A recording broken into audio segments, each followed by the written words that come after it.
Café Croissant, el podcast de los hispanos en Francia. Hola amigos, ¿cómo están? Les habla Jorge y les doy la bienvenida a mi podcast Café Croissant. En este nuevo episodio hablamos sobre el duelo migratorio, un tema que les va a interesar a todos aquellos que por una u otra razón han tenido que dejar su país de origen, y por eso tuvimos como invitada a la psicóloga y escritora mexicana Ana Andón, autora del libro Duelo Migratorio, 12 características y 7 más 1 pérdidas. Le agradezco a Paula Garelli que participó en este podcast y les recuerdo que pueden enviarme sus mensajes directamente a mi cuenta de Instagram, @unperiodistaenparís. Si desean apoyar los contenidos que realizo, pueden hacerlo en el link que se encuentra en la descripción o también haciendo clic en el link Apoya mis contenidos que aparece en mi perfil de Instagram. Los dejo entonces con un nuevo episodio de Café Croissant. ¿Qué tal a todos? ¿Cómo les va? Bienvenidos a esto que es Café Croissant, este podcast en donde, reflejamos, ponemos en lumière, como se dice acá en francés, las experiencias de los hispanos que viven en Francia, sus visiones de esta Francia en la que viven. Y estamos como siempre aquí en Radio Raps, donde pueden además escuchar este y todos los episodios, quienes nos reciben desde 2025, este año, esta casa que nos ha abierto las puertas para realizar todas nuestras grabaciones. raptz.com es donde pueden sintonizar y escuchar además no solo Café Croissant, sino toda la programación. Paula Garelli, ¿cómo estás? Muy bien, Jorge, ¿y vos? Hola. Muy bien, ¿cómo estás? Gracias por acompañarnos como siempre. Un placer siempre. Bueno, recordamos, sos ingeniera pedagógica aquí en París. Simplemente, agradecer también a Pierre Petiot, que siempre está en la parte técnica con nosotros. Recordarles, para quienes es la primera vez que escuchan el programa, que estamos presentes así como a través de la web de Radio Raps, también en Spotify, en Apple Podcast, en YouTube. Y aquellos que tengan ganas de dejar un granito de arena para que podamos continuar con este proyecto y también con todos los otros contenidos que yo realizo como periodista aquí en París, lo pueden hacer a través de las cuentas de Tipeee y de Patreon, y el link lo van a encontrar en mi Instagram, en el perfil de mi Instagram, que es @unperiodistaenparís. Allá está todo, y por supuesto los agradecimientos pertinentes a quienes apoyen todos estos contenidos. Van a ser como los productores de los libros de... Van a tener Sí, van a tener algunas cositas de más que están explicadas en las páginas de estas plataformas, porque la idea es, por supuesto, poder crecer un poco más y ser un poco independientes en los contenidos que produzco. Así que el granito de arena siempre es agradecido. Tenemos hoy un programa muy especial de alguien que en otras oportunidades, si ustedes escucharon, quienes están del otro lado, el programa que grabamos cuando fue dedicado al mes de la mujer, tuvimos a una persona realmente más que interesante, y el programa de hoy es especial porque tiene que ver con un tema que muchos a los que estamos acá en Francia, y no solamente en Francia, sino creo que cualquiera que haya dejado en su momento su país de origen, le va a interesar, y también a aquellos que están pensando en hacerlo. Y para ir entrando de a poco en tema, quiero agradecerle a la licenciada Ana Andón. Ella es psicóloga y escritora mexicana, es autora del libro Duelo Migratorio, 12 características y 7 más 1 pérdidas, a quien le agradecemos su presencia. Ana, muchísimas gracias por estar acá. A ustedes, de verdad, gracias por invitarme otra vez. Es un verdadero placer poder compartir otra vez la mesa y vamos a platicar. Por favor, bienvenida, sos más que bienvenida. Y sabes que esta vez, para no te voy a hacer la misma pregunta que le hacemos a todos, porque ya la respondiste en su momento sobre... Claro. Ya se spoileó sola. Ya se spoileó, así que... Y los que quieran saber qué les gusta o qué no les gusta sobre Francia, los mandamos a ese capítulo. Exactamente. Escuchen ese capítulo, que además es un un hermoso capítulo que pudimos hacer con mujeres hispanas, latinas, aquí en París. Voy a entrar directamente al grano porque hay muchas preguntas que tenemos para hacerte, y además aprovecho para avisarle por las dudas a la audiencia. No descarto no emocionarme en este programa, en este episodio. Y vos también estás autorizada, Paula. Bueno. Totalmente. Gracias por la autorización. Por favor. Ana, ¿qué es el duelo migratorio? A ver, ¿por dónde empezamos? Vamos a tener que dividirlo. El duelo generalmente lo asociamos siempre a la pérdida de alguien por muerte. Ujú. Sin embargo, con el avance de muchas de las investigaciones, pues nos damos cuenta que el duelo siempre va a tocar fibras muy sensibles de nosotros cuando perdemos algo significativo. Y no necesariamente tiene que ser la muerte de alguien. Ujú. Entonces, un duelo puede vivirse por la pérdida de una mascota, por la pérdida de un trabajo, por la pérdida de un matrimonio, o sea, un divorcio, la pérdida obviamente de un hijo, no porque muera, sino porque se rompe la relación entre padre e hijo. Entonces, eso es un duelo, es un proceso de adaptación a retomar la vida con la ausencia que falta. O sea, y no tiene que ver siempre con la muerte. En el caso del duelo migratorio, pues bueno, hablamos de todo eso que perdemos y que originalmente a un inicio decimos, pues sí, me voy a ir, lo que más voy a extrañar es mi familia. Pero hay muchísimo más atrás de la familia. Están costumbres, está clima, está comida, está la lengua. Por algo es el lenguaje materno, porque es a través del que nos conectamos con nuestras emociones. Podemos hablar un francés, un inglés, un alemán, el idioma que tú quieras, perfecto, pero para expresar tus emociones siempre vas a buscar tu lengua materna. ¿Y qué pasa con aquellos que emigran a países donde la lengua materna se mantiene? Por ejemplo, España. Para poder seguir puteando en español. Claro. Bueno, Hablamos, aquí los tres hablamos español, Sí, pero lo hablamos diferente. claro.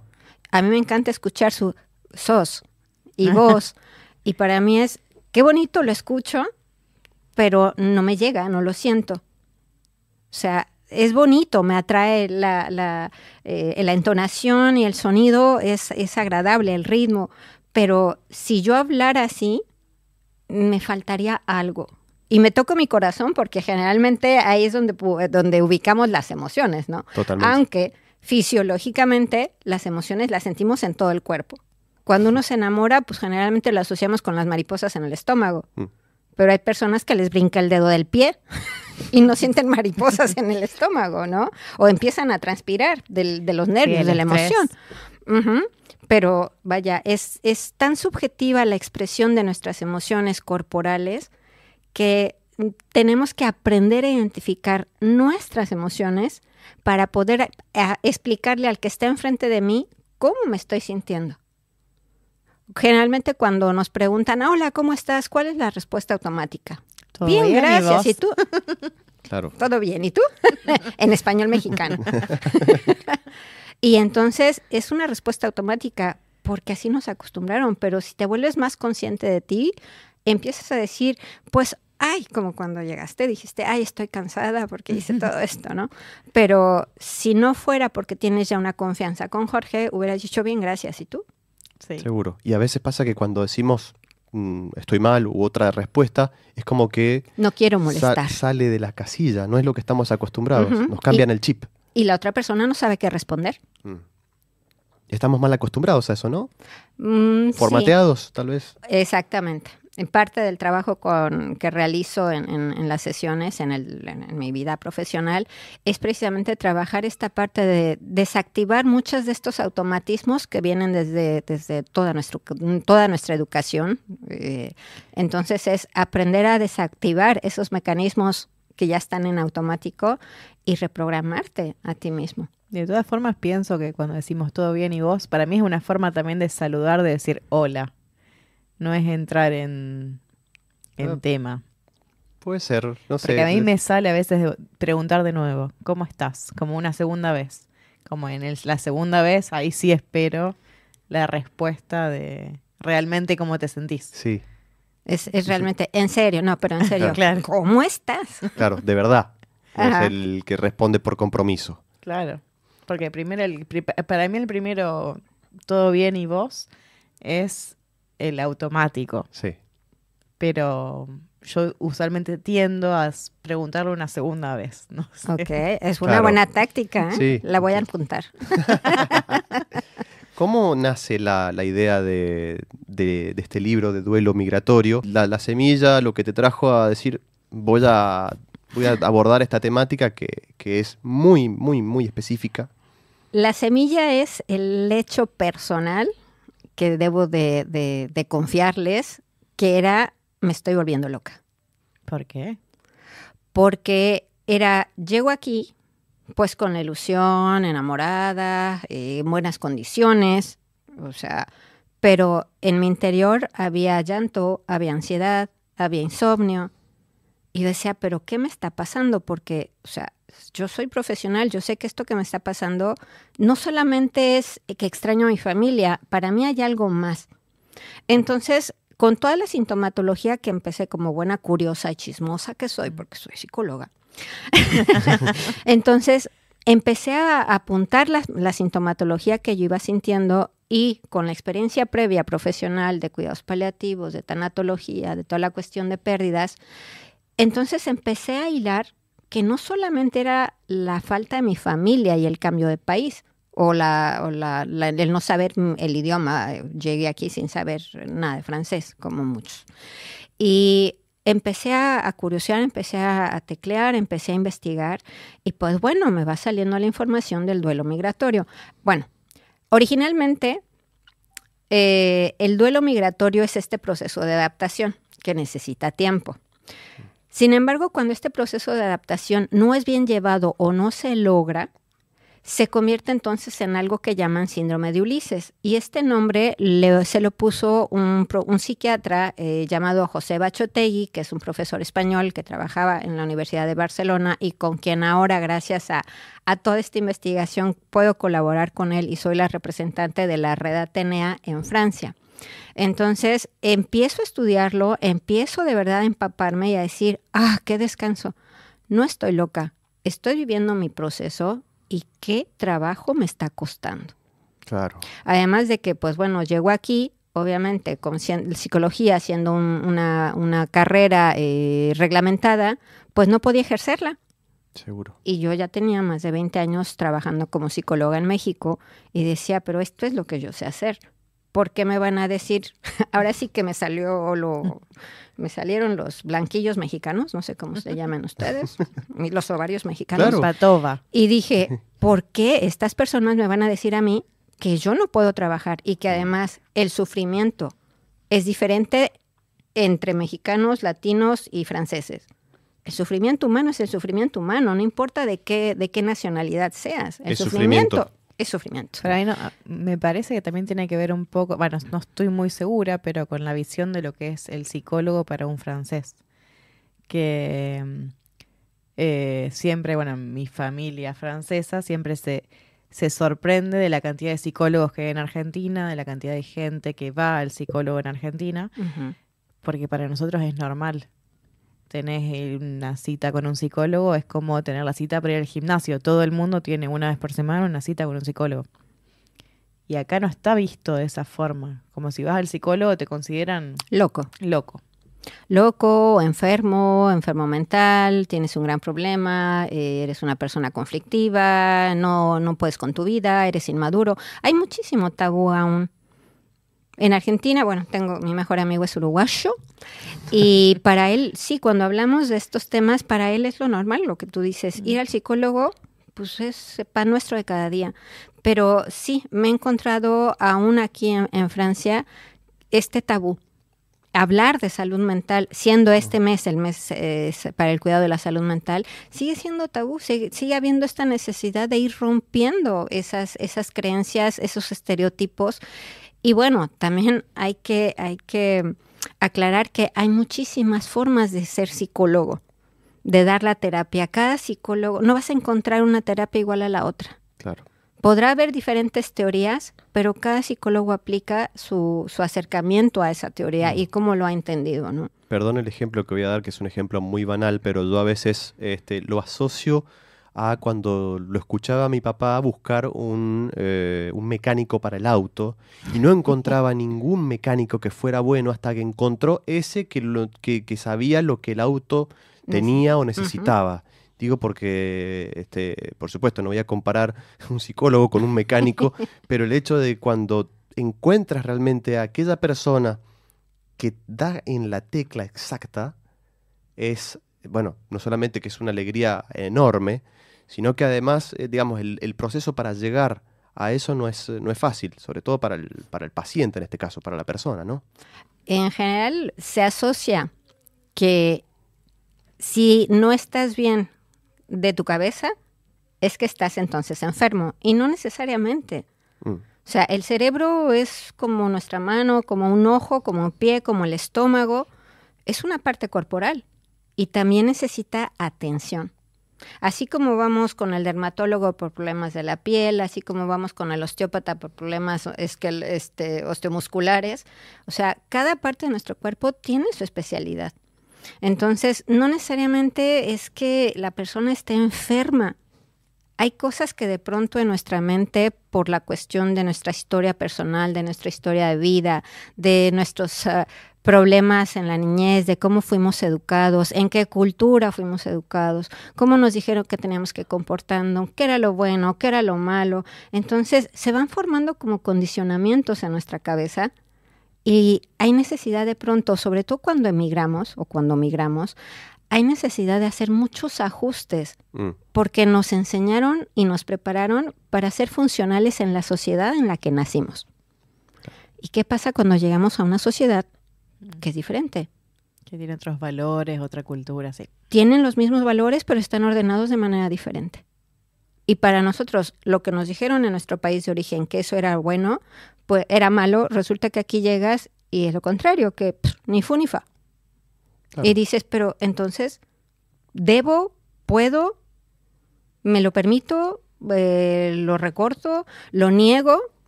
¿O qué hago con esto? Porque es contradictorio dentro de mi cabeza. Y es como si hubiera de pronto, ¿por qué dije esto si yo quería decir lo otro? ¿Y por qué hice esto si yo quería hacer lo otro? Claro. Entonces es ahí cuando muchas veces yo le pido a los pacientes que hagan una especie de división, que se imaginen que su cerebro es como su mano, como su estómago, como su corazón, y que ellos, en tanto que seres, que ser, esta conciencia de quién soy yo, entonces podemos voltear a ver nuestro cerebro y ver cómo se educó y qué es lo que ahorita estoy yo queriendo, necesitando, y qué es lo que me está bloqueando en todo este condicionamiento, en todos estos aprendizajes a lo largo de mi vida, que no es que sean malos, es que ya no son funcionales porque ya no estoy en mi ciudad, claro. Ya no estoy en mi cultura. Y el hecho de estar bloqueado o bloqueada ahí no me permite asimilar esta riqueza de las culturas con las que me estoy rodeando, con las que ya interactúo. Y no solo es una cultura, no solo es la cultura francesa. Aquí es el universo de las culturas. Sin duda. Te iba a preguntar... Sí, claro, totalmente. ¿Sí? Iba a preguntarte, Ana, dentro de estas 12 características que mencionás en tu libro, sin spoilear, porque obviamente recomendamos a todos, y vamos a decir al final del programa, cómo podemos procurarnos tu obra. ¿Cuáles son las principales, por lo menos, características de lo que es el duelo migratorio? Porque no estoy tan seguro de que todo el mundo sepa eventualmente, desde ya, lo que es el duelo migratorio, cuando lo explicamos y todo esto, o cuando lo explicas, perdón, y entrar a decir, bueno, ¿en qué consiste? ¿En qué lo caracteriza justamente? Creo que nosotros lo reducimos muchísimo, o se reduce muchísimo la idea del migrar con voy a extrañar a la familia y la comida, ¿no? Pero resulta que cuando llegas empiezas a de pronto tener actitudes infantiles o no quieres salir o te da miedo o te pones a llorar o te quieres esconder. A mí me pasaba que alguien cuando llegué tocaban a la puerta y yo me metía al baño. Yo no quería abrir la puerta, me daba terror que me dijeran algo y yo me quedara ni siquiera decir, je ne sais pas. Claro. O sea, ni con señas, ¿no? Entonces, hace un momento les decía, no es que lo spoilemos, pero creo que puedo mencionarlos muy rápidamente. Sí, totalmente. Que es, la primera característica es parcial. Parcial porque no es la pérdida completa de algo. No es la muerte, no es la pérdida física de algo, sino es una pérdida parcial en el tiempo y en el espacio geográfico. Mi país no se ha desaparecido, mi país sigue ahí. Pero yo en el tiempo no estoy en cumpleaños, no estoy en graduaciones. Muchas veces no puedo llegar al funeral de alguien o a sus últimos minutos. Y es duro. Entonces, te digo, es parcial porque no es una pérdida física, sino una pérdida en tiempo y en espacio. Navidades. Fiestas, sí, las fiestas. Exactamente. Es recurrente porque aunque lleves muchos años viviendo fuera de tu país, un detalle, una canción, un poema, una llamada, un mensajito, va a disparar el recuerdo.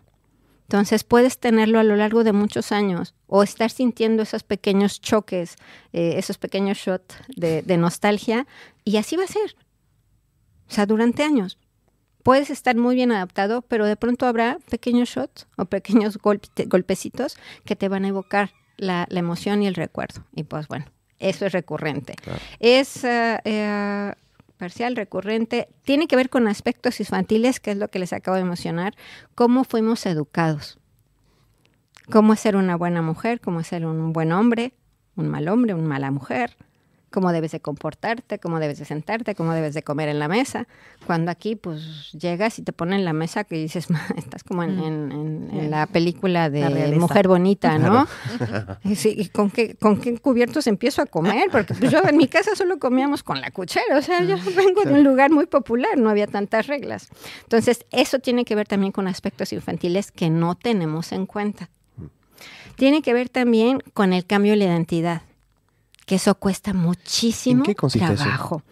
Eso? Cuando nos quedamos en nuestro país, nuestra identidad a lo largo de la vida cambia. Son cambios naturales, normales, pero no son tan evidentes porque estamos rodeados de todo eso que ya conocemos. Estamos en nuestra zona de confort un poco, entonces no necesitamos esforzarnos tanto, ni vemos tampoco nuestros cambios tan evidentes. Sin embargo, estando fuera, nuestra personalidad se tiene que adaptar a este nuevo lugar. Ya no podemos seguir comiendo con una sola cuchara. Ahora tengo que comer con todo lo que me ponen. Claro. ¿Por qué? Por simple adaptación. Por la integración a este nuevo lugar. Entonces, eso es a lo que me refiero con aspectos infantiles. Cómo fuimos educados para funcionar en la sociedad en la que nacimos. Pero cuando salimos, claro que nuestra identidad tiene que cambiar por un proceso natural y ya saliendo por un proceso forzado de adaptación. Yo me acuerdo desde el punto de vista lingüístico también, cuando hablamos en otro idioma, cambiamos la persona que está hablando. Yo creo que en español no soy tan formal como lo soy en francés, o tan educada, o no digo tanto, a mí me dicen lo por mismo. favor, no digo tanto. A mí mi mujer me dice, vos cuando hablas español insultás cada 5 segundos y tenés otro acento que es como más fuerte. Más fuerte. Porque sale de las entrañas, realmente sale de... Es que me da la sensación incluso que el francés como lengua es imposible, digamos, es como muy especial, muy puesto con manteca, muy suavizado y esa parte a veces de estilo, porque pienso un poco en la película Matrix, cuando uno incluso insulta en francés, no es el mismo sentido de cuando uno envía esa catarsis de insultos en español, pero es el sentimiento que yo tengo. Mi esposo aprendió a hacer catarsis cuando maneja y ofende al mexicano. Ay, ¿en serio? Claro. Sí, ya le sale, pero sí, le sale de verdad desde las entrañas más profundas de su ser. Bien de adentro. Sí, cuando ya no dice ese tonto, ¿no? Ese claro. ¿Sí? No, él ya lo dice en mexicano y de verdad es, wow, mi vida, cálmate un poco. O sea, de todas maneras no te van a entender, ni espero que lo escuchen porque qué problemón. Pero sí es esa fuerza con la que hace esa ofensa, ¿no? Se aprendió bien. Y sí, tienes razón, los cambios en la identidad cuando hablamos en otros idiomas también son evidentes. Y muchas veces cuando nuestras familias o amigos que nos conocen, que nos visitan y ven cuando comenzamos a hablar en el otro idioma, también es así, oye, ¿por qué lo haces así? ¿Por qué eres tan miquis, no? Pues, no es que lo sea, es que aquí es así. Claro. Y no es que lo esté imitando, es simple adaptación. Sí, totalmente. Entonces, es parte de tu... Bueno, esa otra pregunta que te iba a hacer, no sé si es... y no es para flagelarse. No. ¿Es parte del precio a pagar cuando uno decide migrar? Yo creo que sí hay un precio así como también hay un premio. Mm. Porque ya migrar sí tienes que tener mucho valor para hacerlo. Mucha necesidad, sí, pero también mucho valor. Y el hecho de atreverte, de osar, de tener ese valor, ese coraje de salir y enfrentarte tú solo, porque muchas veces llegamos solos, de enfrentarte a todo lo que te va a tocar que ni te lo imaginas, sí pagas un precio, pero también después comienzas a tener premios, ¿no? Comienzas a obtener esos beneficios por los que saliste también. Tengo preguntas. Yo tengo una pregunta. Dale. Después de estar tantos años, también lo que a mí me pasa, me imagino que a ustedes también les ha pasado, es volver al país de donde venimos, al lugar donde venimos, y tampoco sentirse la misma persona y no encajar de la misma forma que habíamos encajado antes. Entonces me imagino o me pregunto si volver después de X cantidad de años, volver a habitar, volver a vivir en el mismo lugar donde habías nacido, donde creciste, si volvés a hacer un duelo. Sí, de hecho, dentro de las 8 características está el regreso es un nuevo duelo. Es una nueva porque es una nueva migración, porque el país del que saliste ya no es el mismo. Sigue llamándose igual, pero con el paso de los años ya no está la doñita o la señora de la esquina que te vendía los dulces, porque ya murió. O la tienda ya la convirtieron en un centro comercial. O el señor de los periódicos, o tus vecinos, muchos de tus vecinos, bueno, que eso lo menciono porque últimamente nos ha tocado, que varios de mis vecinos ya no están. Claro. Y cada que regresas, cuando tienes la oportunidad de regresar, pues por lo menos una vez al año, pues sí te vas dando cuenta que las cosas van cambiando. Y esta de pronto idea de idealizar que vine a trabajar, pero para regresar cuando sea viejo, pues también es un choque porque ya no es lo mismo y tú tampoco eres el mismo. Entonces, sí, ¿se puede regresar? Sí, pero no idealizar. Hay que planear ese regreso también de una manera más clara y menos idealizada, menos como el sueño rosa de ya trabajé, ya producí mucho y ya me hice mi casa, ya me compré mis terrenos, ya voy a poder descansar. De pronto esta sensación que mencionan mucho que ni de aquí ni de allá, yo diría más bien, soy de aquí, soy de allá.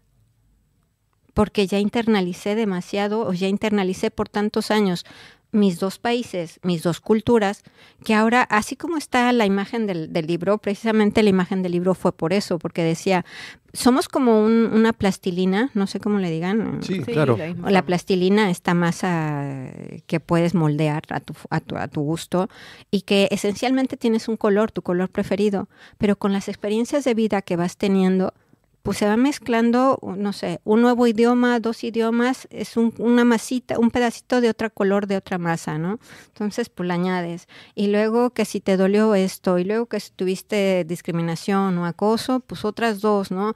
Y al final, pues se hace un marmoleado de una forma tan bella que en eso te conviertes, ya no te queda un color esencial, sí, pero con tantas cosas que integrar que de verdad de pronto se nos olvida valorarnos con toda esta riqueza que hemos adquirido. Claro, totalmente.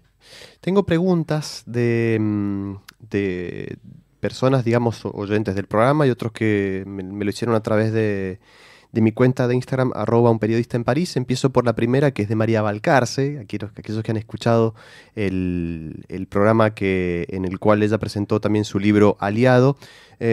Pregunta, ¿cuál es la pérdida que más te costó? Uy, no hay una en especial. Evidentemente, mi familia, mis mascotas. Uh-huh. Y yo creo que fue dentro de las pérdidas también. Bueno, ya las vamos a mezclar todas. Sí. Está la pérdida en el estatus social. Es curioso porque, como les decía en la emisión pasada que estuve, si hablo de la población mexicana, más del 50% de la población mexicana en Francia son mujeres. Son mujeres profesionistas o que ya trabajaron allá, que ya tienen propiedades, que tienen autos, o sea, ya hicieron una vida profesional, ya tienen un trabajo, pero al migrar, por la razón que sea, por seguir al marido, por estudiar, por venir a viajar y se enamoran y se quedan aquí, etcétera, etcétera, su calidad de vida al venir aquí baja, que fue un poco lo que me pasó a mí también.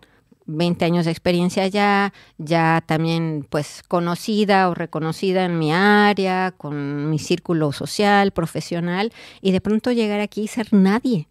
Claro. Menos que nadie. Entonces, esa pérdida en ese estatus no es tanto lo económico, sino esa pérdida de estatus de quién soy yo aquí. Tengo que venir ahora a empezar a crearme un nuevo estatus social, a tener ese reconocimiento. Porque, digo, todo el mundo, todos los seres humanos necesitamos ese reconocimiento, primero interno y después del externo, para reafirmar en nuestro esfuerzo, nuestro trabajo. Entonces, creo que ese fue uno de los principales pérdidas que también me costó mucho, esta de tener que pelearme con un sistema porque no quería reconocer el título, el hecho de que pues me dijeran, no, pues usted no puede trabajar porque pues no tiene un papel francés, pero pues entonces mi experiencia de 20 años, pues como les decía, el sufrimiento es el sufrimiento y no importa su nacionalidad o la mía, el ser humano sufre, punto. Claro. Otra pregunta que la realiza Georgina Suar. Dice, el duelo más grande es lo temprano que oscurece en invierno y los días eternos grises. Otro duelo es adaptarse a la gran diversidad cultural. A veces no resulta ser tan agradable. Eso entra dentro de las 8 pérdidas, entra en la parte de la tierra, el clima, los olores, la sombra, la luz, los cambios de estación. Del año, o sea, eso de pronto nunca lo piensas cuando sales. Tú dices, pues va a ser mucho frío, pues me tapo mejor. Pero cuando empiezas a notar que está amaneciendo a las 5 de la mañana y que a las 5 de la tarde ya está oscuro, y tú vienes de un país donde hay mucho sol. Nuestro sueño está muy determinado, nuestro reloj biológico está también muy determinado por la luz y la oscuridad. Entonces, si venimos de esos países, cuando llegas aquí, pues, ¿qué pasa?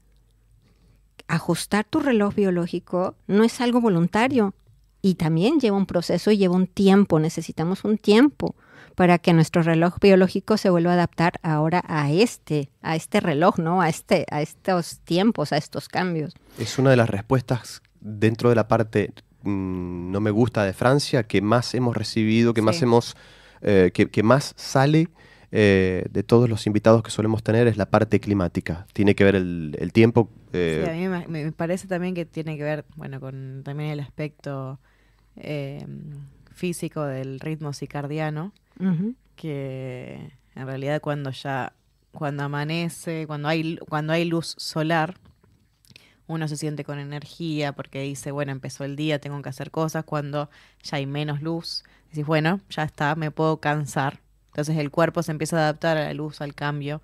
Pero París es una ciudad que es muy gris. Hay muy poca luz solar, muchos meses de grises. Sí. Y entonces yo creo que también viene con un estilo de depresión. Exactamente. Que tiene que ver tal vez con esto del ritmo circadiano que... De hecho, hay un tipo de depresión estacional que se da en la época del invierno y que se habla mucho dentro del ámbito profesional porque ya sabes que te tienes que preparar tú como profesional para recibir más deprimidos al fin de año. Claro. Y es hablar de eso, promover, te digo, parte de la promoción de la salud es hablarles, es decirles no se preocupen, es normal que nos pase esto, hay que prepararse desde antes del que el invierno llegue, a empezar a tomar tu vitamina D, tus gomitas para que te empiece a dar sueñito, o sea, pero no pienses que estás enfermo. Es parte del proceso también. Entonces, como les decía, hay que ir adaptándonos y saber que cada fin de año podemos tener estos bajones y que eso va a ser recurrente. Salvo en la época navideña. Yo diría a partir de enero. Después, cuando sacan las justamente, lucecitas. claro, cuando se terminan todas las celebraciones de Navidad. No, porque viene 14 de febrero. Ah, claro, sí, bueno, es verdad. Pero bueno, entre ese periodo, efectivamente, hay que pasar todo el mes de enero. Bueno, hay Entonces, que pasar bueno, ahí- las fiestas, justo las 2 fechas, digamos, de fiesta, pero Claro, pero mientras que haya lucecitas navideñas. a mí el mes de enero se me hace interminable a veces, hasta que llegue Sí. justamente el 14 de febrero. Otra pregunta que tengo de Alba Arias, escribe, ¿por qué cuesta tanto asumir el duelo migratorio? Porque no hay mucho conocimiento. No se habla mucho. Se siente mucho, pero realmente, para mí una de las cuestiones para escribir el libro fue, si yo me siento así de mal, teniendo la carrera que tengo, teniendo la experiencia que tengo, ¿cómo se sienten los demás? Y me quedé, tengo que hacer algo más que solo dar la terapia. Yo comencé a platicar entre mis colegas, otras latinas, y cuando les decía, oye, ¿tú sabes sobre el duelo migratorio? ¿Cómo lo has vivido? Ay, ¿qué es eso? Ay, ¿de qué hablas? En algún momento llegué a hacer una publicación en Facebook hace muchos años, que mejor la quité, porque me empezaron a atacar así de, no, ya no sabe ni qué inventar. Ah, Y fue en un grupo de españoles. Y yo dije, caramba, pero si el que dio luz a esto fue un español. claro. Y tengo una pregunta, o sea, ¿todas las personas que emigran o que emigran pasan por este duelo? No puedo generalizar. Lo que sí puedo aportar es que he tenido personas que recién llegadas conocen el tema, lo empiezan a identificar, inmediatamente lo comienzan a trabajar. He tenido personas que tienen más de 20, 25 años viviendo aquí y me dicen, Ana, es que yo no sabía que esto que he pasado y que esto que sigo sintiendo es parte de esto, es parte del duelo migratorio. Entonces, pues yo no puedo decir si, y además es también muy subjetivo. A unos les podrá afectar en algunas áreas más que en otras. Por eso es importante la información y que cada persona tenga acceso a esta información para que pueda ir equilibrando y sabiendo qué le está afectando más y qué parte puede dejar tranquila. O bien, si esta persona ya tiene el conocimiento, ya procesó todo esto y puede reconocer en alguien que acaba de llegar o en alguien que ya tiene mucho tiempo o en su propia familia o en las personas, en las personas que se quedan en su país, porque también afecta no solo al que se va, sino afecta a los que se quedan. Ahí va a venir. Y afecta a los que nos reciben. Claro, te iba a preguntar eso, ¿qué les decimos a qué se le dice a las familias? ¿Qué pasa con la familia del que se va, de la que se va? Hay algo que se llama, dentro de las cuestiones de cuidados paliativos, cuando no quiere la familia hablar o que no quieren que el paciente sepa, y hay conspiración del silencio.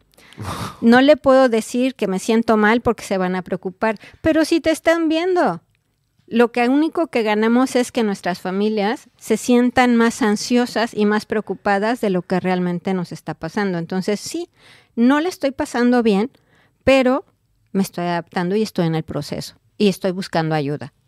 El tema es que a veces, bueno, está bien, lo digo porque es algo personal, creo que nos pasa a todos. Uno a veces no tiene ganas de contar cosas para no hacer sufrir al que está del otro lado del océano, y la que está del otro lado del océano, y sobre todo si es, por ejemplo, su madre, su padre, qué sé yo, tampoco tiene ganas de hacer sufrir al hijo que está lejos, y es como que se transforma a veces en algo que no, en un círculo vicioso. Te digo, es una conspiración del silencio. Yo no hablo para que no te preocupes y tú no hablas para que yo no me preocupe, y ambos estamos súper preocupados. Genera más ansiedad cuando el poder decir, sí, me siento mal, pero pues, le estoy echando ganas, o sea, estoy buscando ayuda, hoy pude hacer esto, ya logré esto. Entonces, es compartir sí esos momentos un poco malos que podemos vivir, pero hablando de una manera más realista. O sea, no podemos evitar que nos duela y no podemos evitar que se preocupen y no podemos evitar preocuparnos por ellos. Entonces sí es ir aprendiendo a tener ese equilibrio y esa sensibilidad para decirles cómo realmente nos sentimos, y también esperar que de pronto el decirles no lo entiendan, no nos comprendan. no porque no quieran o no nos amen, sino porque necesitarían estar de este lado y viviendo lo que vivimos para entender. Porque de pronto, ¿cuál es la respuesta pues más común? Pues si estás sufriendo tanto, pues ya regrésate. O pues, ¿por qué sufres tanto si fue tu decisión? Y es así de, pues sí, fue voluntario, pero eso no quiere decir que no me esté doliendo o que no me esté costando trabajo. ¿Pau? No, estoy de acuerdo. Perfecto, sí, nos hace reflexionar muchísimo. Yo tengo o sea, podemos estar hablando horas de esto porque además es un tema apasionante, realmente. Una de las preguntas es, a ver, me parece que a veces juzgo mi propia pregunta porque me da la sensación de que es casi muy difícil de responder. ¿Tiene solución este duelo como todos los duelos, el duelo migratorio? ¿Qué le decís a que la persona que te viene a ver y que se dio cuenta que está con esta situación, se puede, digamos, salir adelante, superar, esa era la palabra, superar un duelo migratorio? Sí. O sea, sí. Eso es bueno. Porque así como nos cuesta, recuerden que esto es un proceso y también depende de las herramientas intelectuales, educativas, sociales, afectivas, emocionales que tengamos, las que nos van a ayudar. Y si no las tenemos, las podemos desarrollar. Y de ahí viene la parte de la resiliencia. Esta capacidad, no sé si sepan que la palabra resiliencia viene de la ingeniería, que es esta capacidad que tiene un material que pasa por muchos procesos, pero al final recupera su forma. Uh-huh. O sea, no perfecta, pero recupera su forma. Claro. Entonces, es por eso que se extrae de la ingeniería y se utiliza mucho en el área social y en el área clínica para decir que la persona es resiliente después de tanto que ha pasado, pues bueno, al final llega a reconstruirse de alguna manera. Entonces, sí, el duelo es un proceso, recuerden que es un proceso. Yo creo que también mucha de la presión que nos metemos al llegar por hacer rápido las cosas, por obtener rápido el trabajo, por aprender a hablar rápido, por aprender a adaptarnos, por aprender a integrarnos, es esa presión que a lo mejor no nos mete la gente, nos la ponemos nosotros mismos. Y queremos ir contra el tiempo. Y estamos entonces luchando más contra nosotros mismos que realmente contra el mismo proceso. Entonces, yo les diría un poquito más de calma. Tratemos de disfrutar un poquito más el camino, porque de todas maneras va a ser largo. Por ahí hay una de las investigaciones de HTI que dice que, pues bueno, más o menos se llevan entre 4, 5, 6 años el proceso de adaptación. Sí. Y uno quiere en 1 mes, 2 meses ya tener el trabajo, tener la habitación, tener el idioma, haber ya entrado a la universidad, tener el trabajo, o sea, satisfacer las necesidades básicas, y pues no es así, no va a ser tan sencillo ni tan rápido. Habrá afortunados que lleguen y le peguen a la lotería, que encuentren a la visa de su vida y pues les sea más fácil, pero en general el proceso es un proceso que lleva tiempo, así como cuando hay una pérdida por una muerte, que pues bueno, cada uno tiene un tiempo de vivir su propio duelo para regresar a la vida con la ausencia y resignificar esa ausencia en nuestra propia vida. Entonces, esto es lo mismo. Si hay un final, no sé, no puedo decir que hay un final, porque una de las características, les recuerdo, es que es recurrente. Entonces, puedes sentir que ya pasó mucho tiempo y que ya llevas años aquí y de pronto puse el mensajito, una noticia, una canción. Ay, pues otra vez te vuelve a dar este bajoncito de nostalgia. A mí me pasa cada vez que veo el cielo gris. Claro. O sea, todos los días.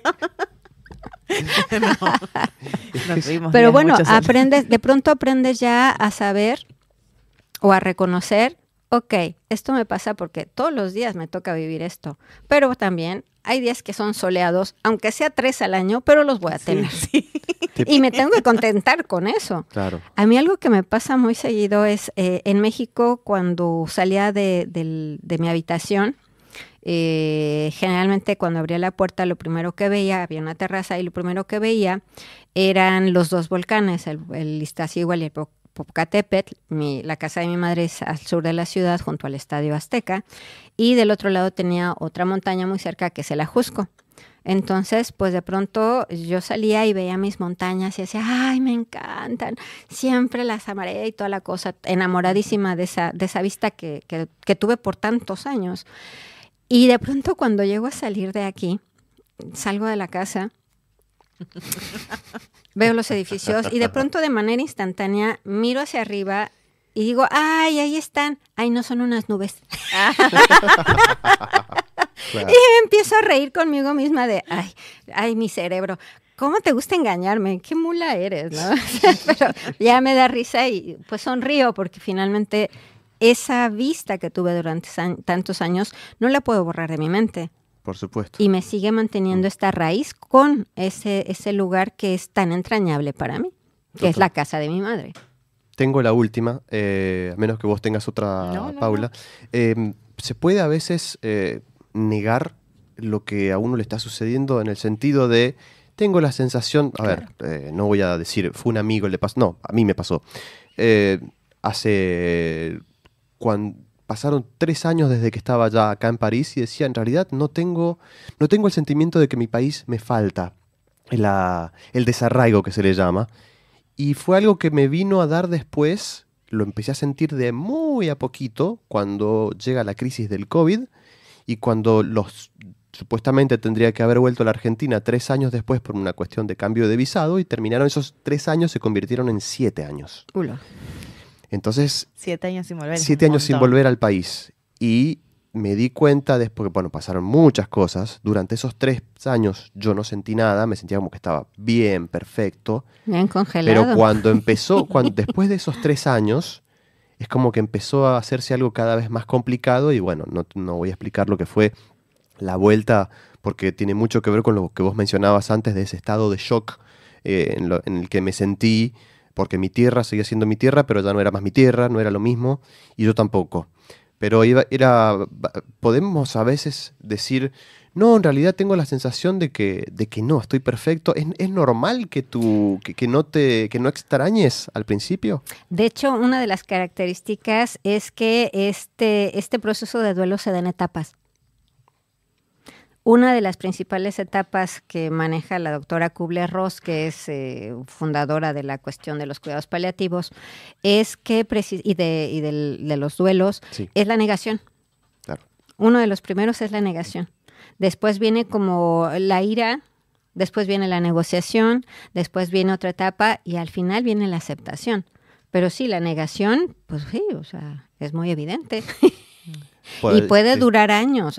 Te digo, si retomo el ejemplo de la pérdida por muerte, es lo mismo. ¿Cuántas veces no escuchas cuando acaba de morir la persona a los familiares diciendo no es posible, no pudo haber pasado, no, y no sacas a la persona de ahí? Para mí me pasa eso, pero soy consciente de esa pérdida. Ese es el tema.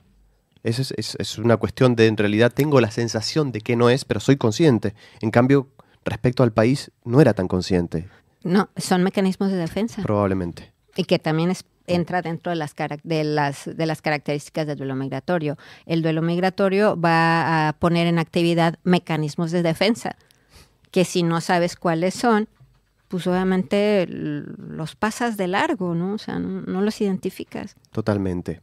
La verdad es que es un placer hablar con vos, Ana. Me quedaría preguntando y preguntando, pero tal vez sea incluso motivo para hacer un segundo... ¿Por qué no? Un café croissant de episodio 2 de Duelo Migratorio. ¿Por qué no? Veremos. ¿Por qué no? Pero gustosa. Te quiero agradecer enormemente por haber regresado al programa, por habernos hablado de esto. Es un tema realmente apasionante. Espero que lo hayas pasado bien. Claro. Y realmente, bueno, muchas gracias porque es un tema que realmente es muy lindo y creo que va a servir mucho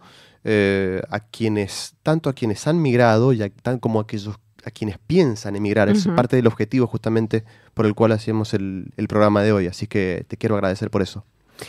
Pues antes de despedirme, lo último, déjame decirte que parte de las características del duelo migratorio es que es transgeneracional.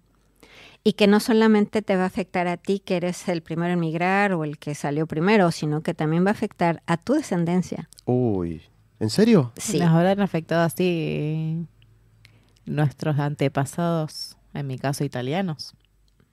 Tal vez. se dice que es hasta la tercera generación o cuarta generación que se van a sentir ya realmente completamente de la tierra donde nacieron, porque afecta a los hijos. Si los hijos vienen ya contigo porque los traes contigo, pues bueno, el duelo también les va a afectar a ellos porque dejaron amigos, dejaron escuela, dejaron lo que conocían y tienen que adaptarse.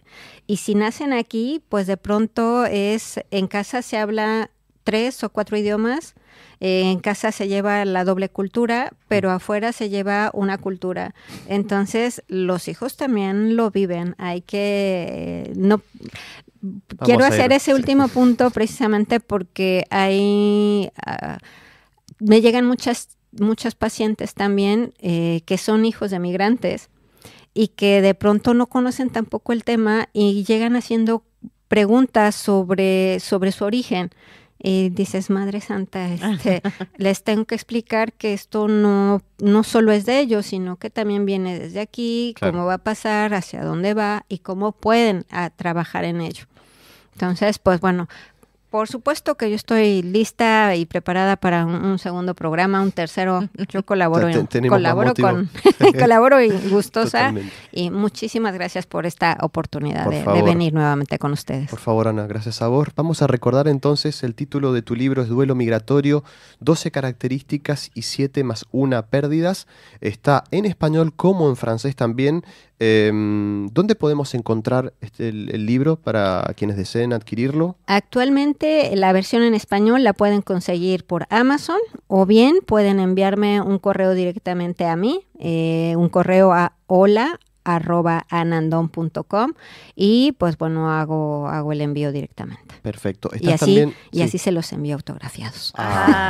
Es hermoso. Y estás también vamos a recordar tus redes, bueno, por lo menos Instagram. Tengo Instagram, tengo TikTok, tengo Facebook. ¿Cómo te encontramos? Pueden googlear, simplemente meter en Google o en cualquier buscador @AnandonParis o AnandonParis y ahí les van a salir todas las redes sociales. YouTube, por supuesto, también hay un canal ahí. Perfecto. Listo, con mucha más información. Ya saben entonces, para todos aquellos que tengan dudas, preguntas, que quieran, que les interese este libro, que quieran contactarla, Ana, pueden hacerlo a través de estas vías que ella muy bien acaba de mencionar.